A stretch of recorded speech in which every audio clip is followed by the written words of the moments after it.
告をしたようにワインディングでその曲がるポイントで曲がろうという時に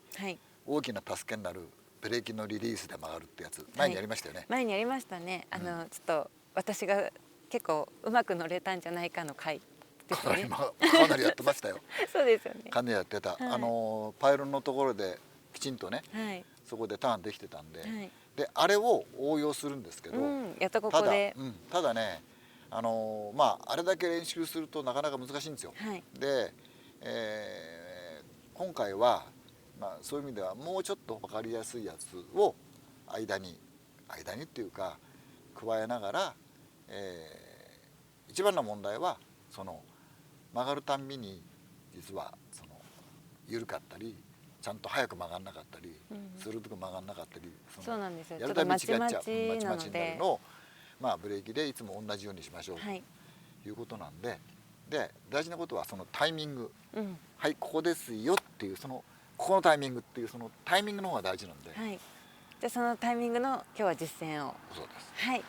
やります。ブレーキのリリースで曲がるというのの基本はブレーキをかけるとオートバイが立ちます。だよね。これフロントフォークが斜めで、直進性があってバイクは起きやすくなってるっていうことのもともとの特性をブレーキをかけるとそれがもっと強く出る。だからオートバイが早く起きようとする、強く起きようとするっていう反応をします。でそれを逆利用してね、オートバイが立ってるから体重を例えば左なら左で少しこっちへやっといて、でブレーキをそのまんまかけてるとバイクは起きてるから、でブレーキを離すとその今こっちへもともと行こうとしてる左へ行こうとしている重心でバイクはそこから曲がり始める。つまりブレーキがリリース離した時がスイッチになるわけだよね。こっから曲がり始めますよをやってくれるという。だから体でこうやったりとかじゃなくて、いわゆる作用反作用でそういう力が加わってんのをやめるから始まるんで、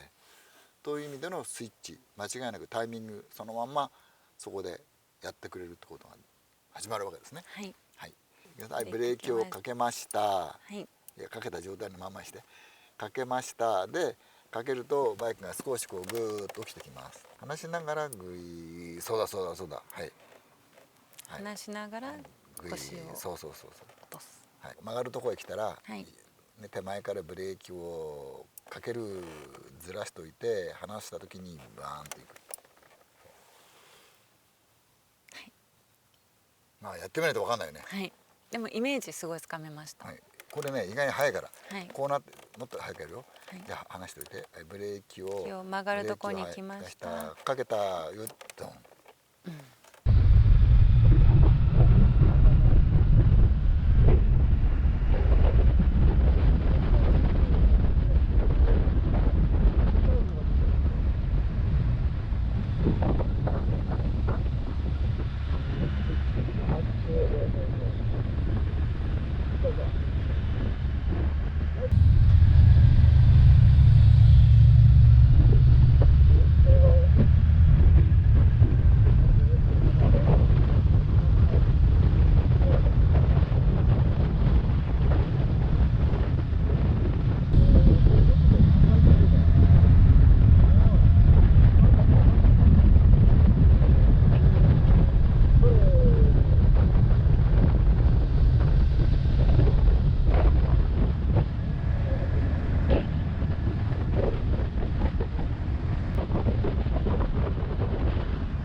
だいぶなんか感じがつかめてきたんじゃないですかね。なんかこう感覚的にその前回やったものも含めてですけど、なんていうんですか、その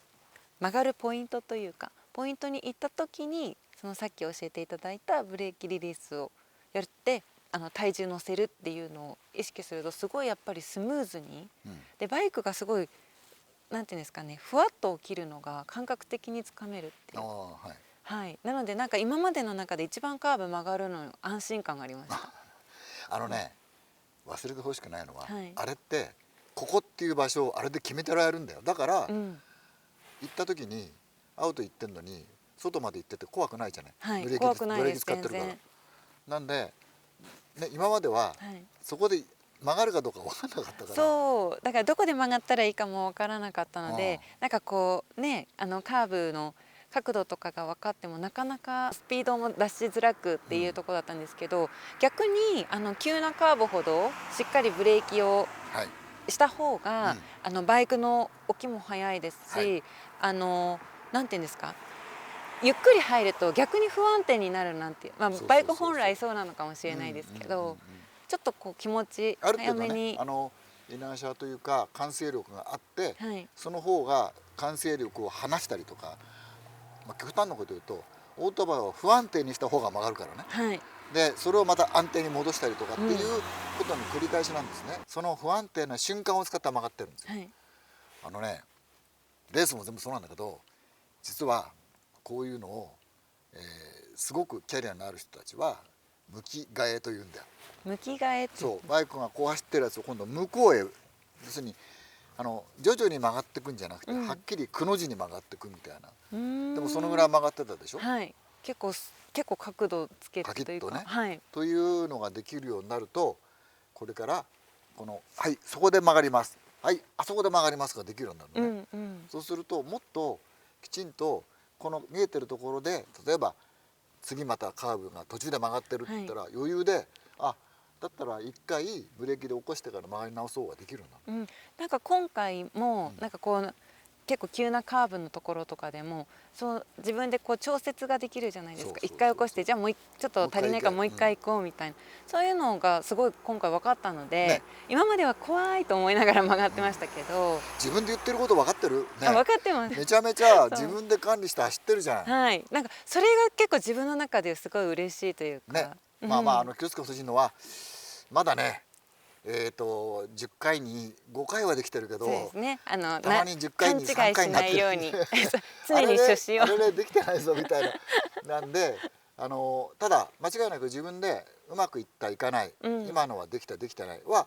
もう分かりますよね。判断できるようになりました。完全になりますよね。なんでそれがあれうまくいかないなぜだっていうのがだんだん分かってきてね、体重を乗せ替えるのが遅れてたとか、それから足らないとか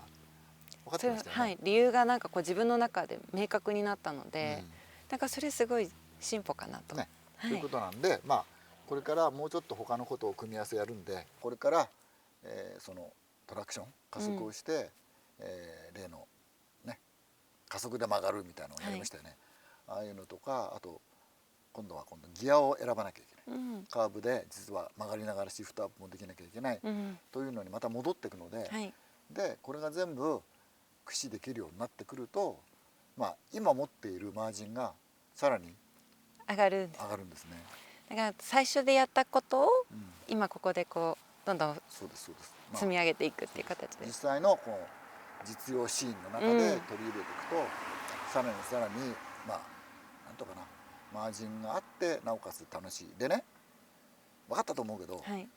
忙しくなるじゃん。忙しくなりますね。結構頭の中でごちゃごちゃします。でも忙しいから嫌かっていうと、そんなことはない。だよね。これがねバイク乗りの面白いところで、いやじゃあ他のことギアもそんなにたくさんやるんだ、ない方がいいじゃんってみんな思うかと思うけど、多分上達するのがどんどん分かっていくからでしょうね。なんかこれもできるあれもできるってなるからだと思う。つい1ヶ月か2ヶ月ぐらい前に、カーブ苦手だとか言ってなかったっけ？言ってました言ってましたけど、今日の本当やり方はもっとやりたいというか、一番安心安全な気がします。今までで一番カーブ自信があります。よかったです。これからもねいろいろやっていくので、さらに練習していきましょう。